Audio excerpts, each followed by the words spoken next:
Phone over here. Nirma Abdelghani, Abu Dhabi TV. Yeah.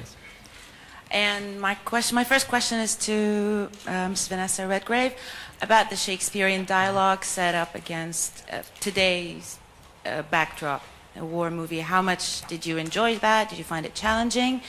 And to Mr. Ralph, what passion did both characters, Coriolanus and Oedipus, have in common? They had a passion for something. What do you think it was that drove them both, although they were enemies? And to Mr. Gerard, you've acted in war epics before. What is it that you enjoyed most about this one? Because I'm sure you enjoy each and every one. Thank you.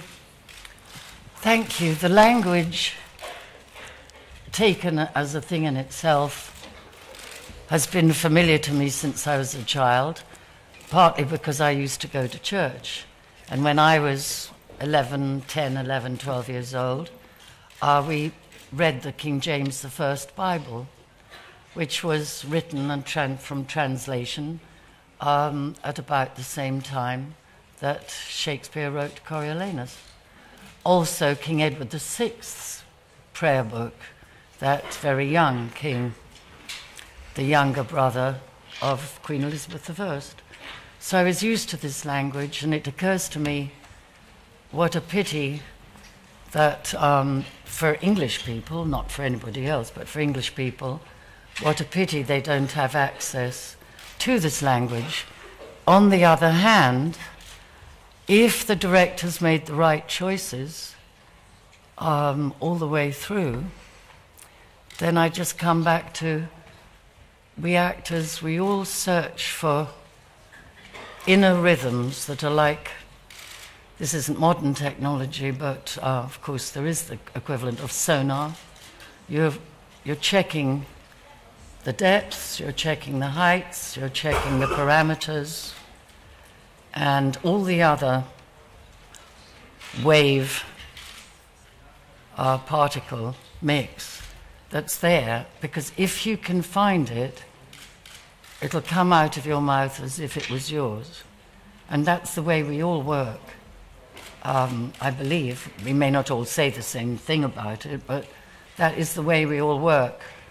We're listening with the ear, we're listening with the tongue, with our heart, with our mind, to each other. And that's very important if you listen to each other, because that evokes a human response. So, as well as Ralph's direction and how he set up, for instance, the scene where Volumnia comes with Virgilia and Coriolanus' son to try to persuade him to sign a peace treaty between Rome and the Volscian Republic, as well as Ralph's direction, how he'd set it up, the camera, all of which are part of the technology of the soul, as well as of shooting film.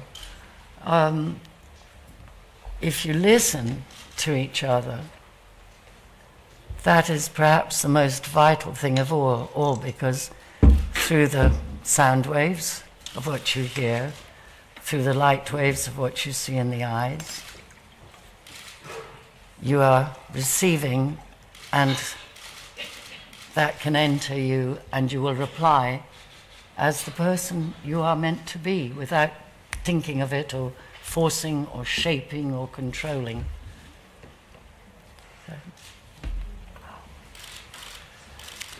I think that Ophidius and Coriolanus are warriors or samurai who recognize each other for as common spirits of warriorship, if you like.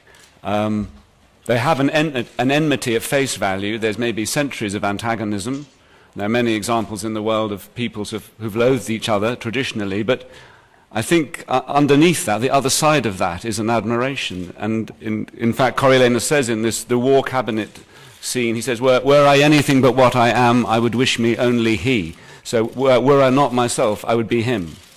So from the very top, Shakespeare sets up this enmity, which is combined with a huge admiration. So I think they understand this. And a link to what Vanessa was saying about being prepared to die, to fight and to die for your country. For me, I kept on thinking of the word samurai, who are absolutely ready to lose their lives in conflict.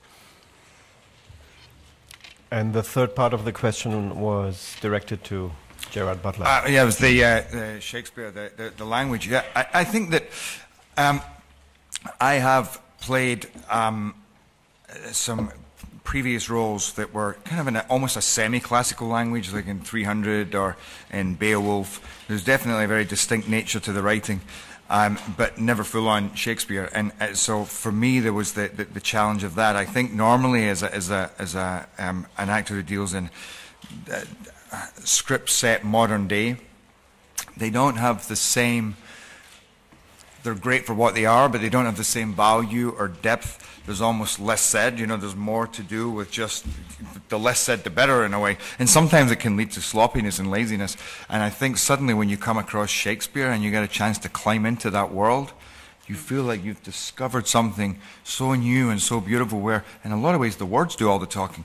And create images and themes and ideas that there's nobody can write like that today, and it's really a beautiful experience. And I wasn't somebody who was brought up steeped in Shakespeare, so to come across it for me more when I got into acting was it made it in some ways all the more exciting. And then not just that, but to enter into this venture at such a high level, with the likes of Rafe and Vanessa, you know, and Jessica as well. No, but seriously, you were amazing. And my first 2 days, that was just a lesson in so many things, just listening to Vanessa speak there.